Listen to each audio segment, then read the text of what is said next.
नमस्कार. वाचनवेडच्या आजच्या भागात मी मिनल घाटे खेडकर तुम्हा सगळ्यांचं अत्यंत मनापासून आणि प्रेमाने स्वागत करते. मंडळी, पत्रलेखन आणि पत्र वाचन या दोन्ही गोष्टी अगदी आनंददायीच ना.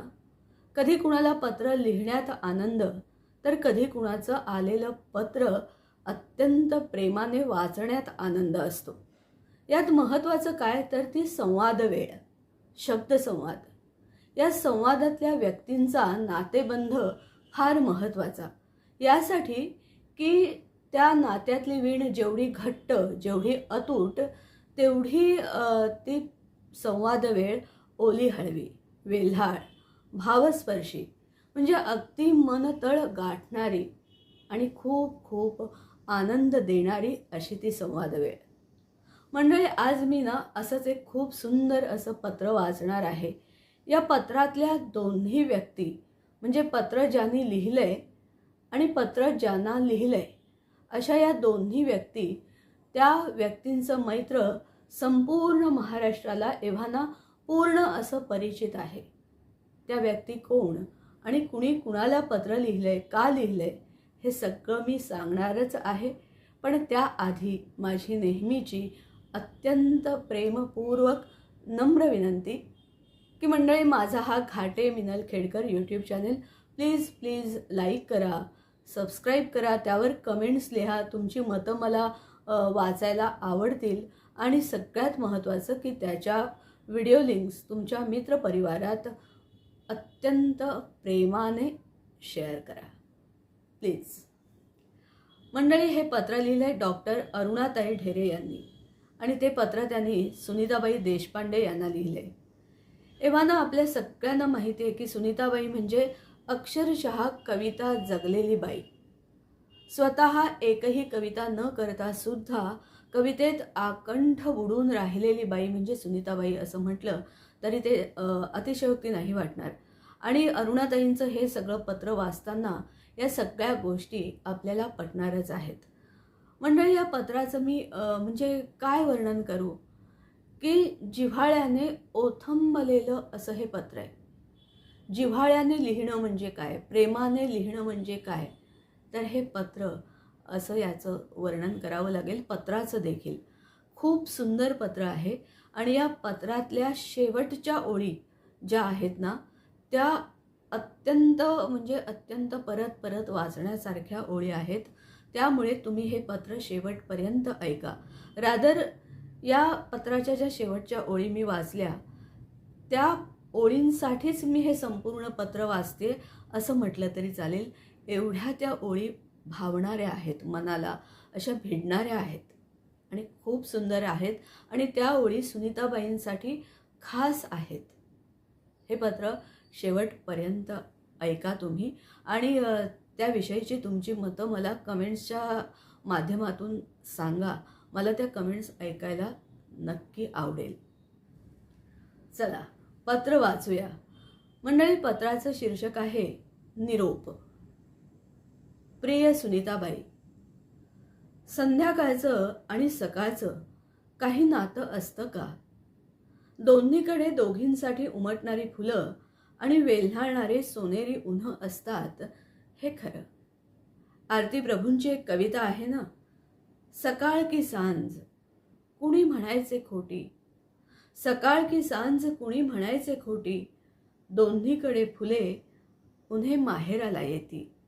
सकाळ की सांज कुणी म्हणायचे खोटी, दोन्हीकडे फुले उन्हे माहेराला येती. माहेरी आलेली उन्ह असतात आणि उमलती फुलंही असतात.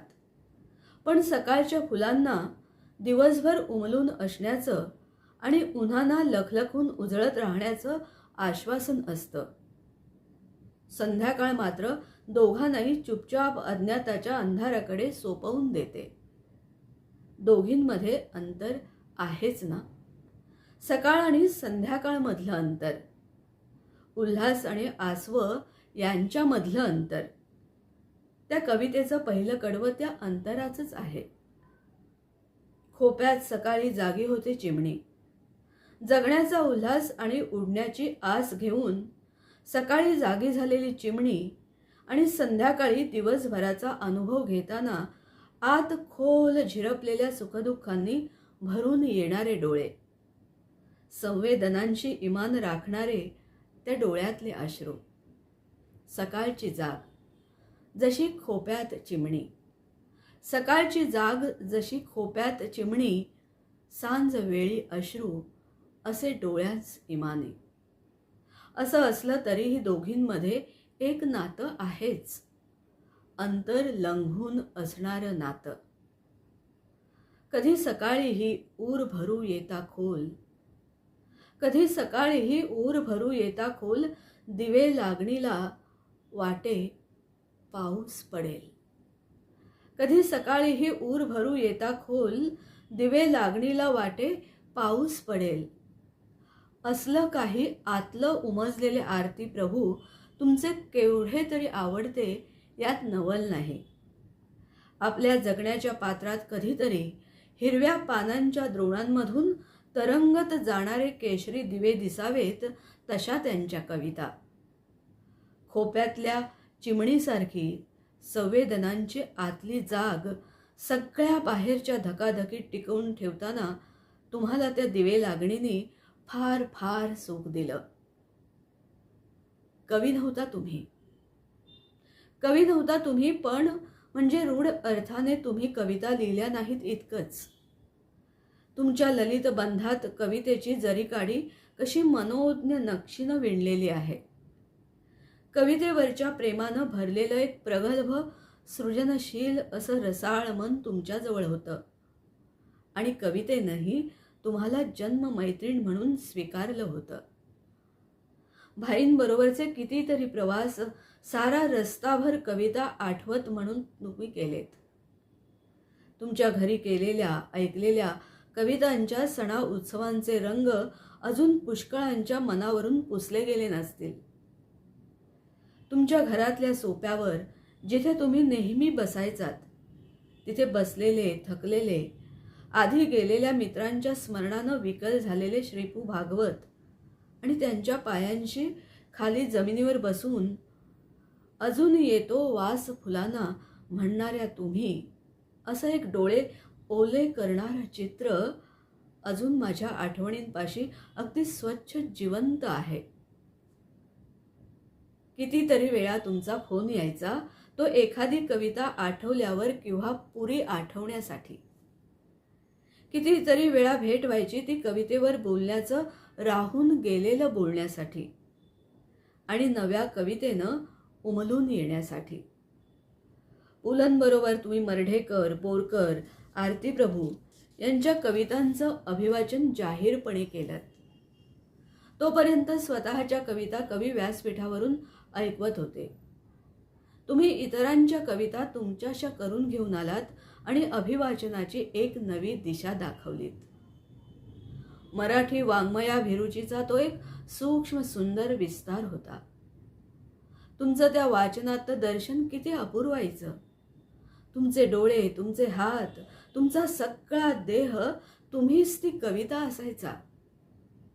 तुमच्यातली अभिनेत्री, तुमच्यातल्या रसिकेबरोबर आपल्या सगळ्या गुणसंपदेचं अत्यंत संयत आणि अत्यंत तालेवार दर्शन देत असल्याचा तो उत्कट अनुभव होता. कवितेनं तुमचं भिजून जाणं किती वेळा पाहिलं. कवितेनं तुमचं भिजून जाणं किती वेळा पाहिलं. पुलं असतानाच तुमच्या डोळ्यांची तक्रार वाढत गेली होती. वाचन कमी होत होतं. अलीकडच्या 4-5 वर्षात तर ते जवळजवळ थांबलंच होतं. मग तुमच्याजवळ असायची ती तुमच्या आठवणीतली कविता. तिचा पैस फार मोठा नव्हता. मोजकेच कवी आणि मोजक्याच कविता. पण त्यांचा अर्थ तुम्ही तुमच्या आयुष्यात इतका वाढवला होता. म्हणून शब्दांचा हात धरत त्या पलीकडच्या आशयापर्यंत उतरत जाणं आणि त्यात गर्द भिजून जाणं तुम्हाला सहज शक्य होत होतं. कविता तुमच्या अगदी आतल्या गाभ्यालाच भिडली होती. तुमच्या स्वयंभू एकटेपणात फक्त तीच तुमच्या जवळ येऊ शकत होती. नवे दोन्ही हातांनी तुम्हीच तिला तुमच्या जीवाजवळ घट्ट घट्ट ओढून धरलं होतं. कविता इतकी सोबत करू शकते, कविता इतकी सोबत करू शकते, अगदी प्रिय माणसा इतकी, त्याच्याही पेक्षा जास्त. तुमचे आरती प्रभू लिहून गेले होते. अखेरच्या वळणावर यावा मंद सुगंधी असा फुलोरा, अखेरच्या वळणावर यावा मंद सुगंधी असा फुलोरा, थकले पाऊल सहज उठावे आणि सरावा प्रवास सारा. आजारी होऊन अंथरुणाला अगदी खिळूनच होतात. काही काळ असा आला की तुम्ही अर्धवट ग्लानीत असायचा. जाणीव आणि नेणीव यांच्यामधली ये जा सुरू असायची. तुमचा हात हातात घेऊन कपाळावर हात ठेवून पाहिलं तरी स्पर्श पोचायचा नाही तुमच्यापर्यंत. हाका पोचायच्या नाहीत. कधी चुकून डोळे उघडले तरी अनेकदा ओळख नजरेत दिसायची नाही. पण तुमच्या आवडीची एखादी कवितेची ओळ म्हणू लागल्यावर ते शब्द मात्र तुमच्या विस्मृतीच्या अंधारात अगदी तळापर्यंत उतरत जात असणार. आणि दिवे लागले रे दिवे लागले, तमाच्या तळाशी दिवे लागले, असा उजेड तिथे हलू लागत असणार. कारण मग तुमचे डोळे मिटलेले असले तरी ओठ हलू लागायचे. गंधगर्भ भुईपोटी ठेवून वाळली अशी ओळ म्हटली की पाठोपाठ तुमचा अतिक्षीण आवाज यायचा. भुईचंपकाची पाने कर्दळीच्या तळी. वाटायचं या भुईचाफ्याची पानं खरीच आता वाळली आहेत. पण भुईच्या पोटात जो गंधाचा कंद त्यांनी ठेवला आहे त्याचा एक मंद सुगंध त्या अखेरच्या वळणावर येतो आहे आपल्याला. तुम्हालाही तो येत असेलसं खात्रीनं वाटायचं. इतकं तुमच्या अगदी जवळ आणखी कोणी नव्हतं, काही नव्हतं. तुम्ही लिहिलत तशा प्रेम करणाऱ्यांच्या जातीत जन्माला आला होता तुम्ही. आणि तुम्ही म्हणतच असा की प्रेम म्हणजे सर्वस्व समर्पण. प्रेम म्हणजे सर्वस्व समर्पण. कवितेवर तुम्ही फार फार प्रेम केलं. आता या जगात नाही आहात तुम्ही. तुमच्या बाकीबाब बोरकरांनी म्हटलं होतं, मी विझल्यावर या राखेवर नित्याच्या जनरीतीप्रमाणे, मी विझल्यावर त्या राखेवर नित्याच्या जनरीतीप्रमाणे, विस्मरणाची थंड काजली उठेल थडगे केवी लवाणे. मी विझल्यावर त्या राखेवर पणकोवण्या अवसेच्या रात्री, धुळीत विखुरल्या कविता माझ्या धरतील चंद्रफुलांची छत्री. तुम्हाला मरणाचं भय कधी वाटलं नाही आणि त्यानंतर मागे काय होईल याचा तर विचारही तुम्ही कधी केला नाही. पण आम्हाला असं वाटतं तुमच्या आवडत्या कवितांनी तुमच्या डोक्यावर आता ती तशीच चंद्रफुलांची छत्री धरली असेल आणि ती छत्री घेऊन आनंदानं हसत तुम्ही त्या गहनगाढ अंधारात शिरला असाल. तुमच्या एकटेपणाबद्दल मनाला कधी विषाद वाटला नाही. कीव करावी असलं काही तुमच्याजवळ कधी फिरकलंही नव्हतं. उलट काहीतरी दरवळणारं बहरलेलं पाहिल्याचा भाव मनात भरून यायचा. तुम्हाला निरोप देतानाही मनात तसाच तोच भाव होता आणि आहे. मंडळी, या पत्राच्या सुरुवातीला मी जे तुम्हाला म्हटलं होतं ना की या पत्राच्या शेवटच्या ज्या काही ओळी आहेत त्या अगदी मनाला भिडणाऱ्या हृदयस्पर्शी अशा ओळी आहेत आणि त्यासाठी हे पत्र तुम्ही शेवटपर्यंत ऐका असं म्हटलं होतं.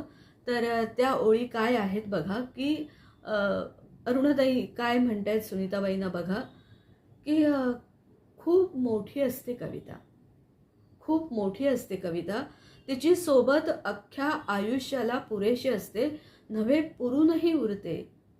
हे तुमच्या इतक्या जवळून अनुभवताना आता स्वतःला आणि सगळ्यांनाच सांगावंसं वाटतंय की कविता आहे, कविता आहे, ती आहे आणि असणारच आहे. कविता आहे, ती आहे आणि असणारच आहे. निरोप द्यायचा आणि घ्यायचा तो इतकाच. निरोप द्यायचा आणि घ्यायचा तो इतकाच. मंडळी, कसं वाटलं हे पत्र? तुम्ही प्लीज मला कमेंट्स करून सांगा. तुमच्या कमेंट्स मला वाचायला नक्की आवडेल. आणि या व्हिडिओच्या व्हिडिओ लिंक्स तुम्ही तुमच्या मित्रपरिवारात आवर्जून प्रेमाने शेअर करा. आणि माझा घाटे मिनल खेडकर यूट्यूब चॅनल तुम्ही स्वतः सबस्क्राईब करा आणि तुमच्या मित्रपरिवारात त्याच्या व्हिडिओ लिंक्स प्लीज प्रेमाने शेअर करा. थँक्यू.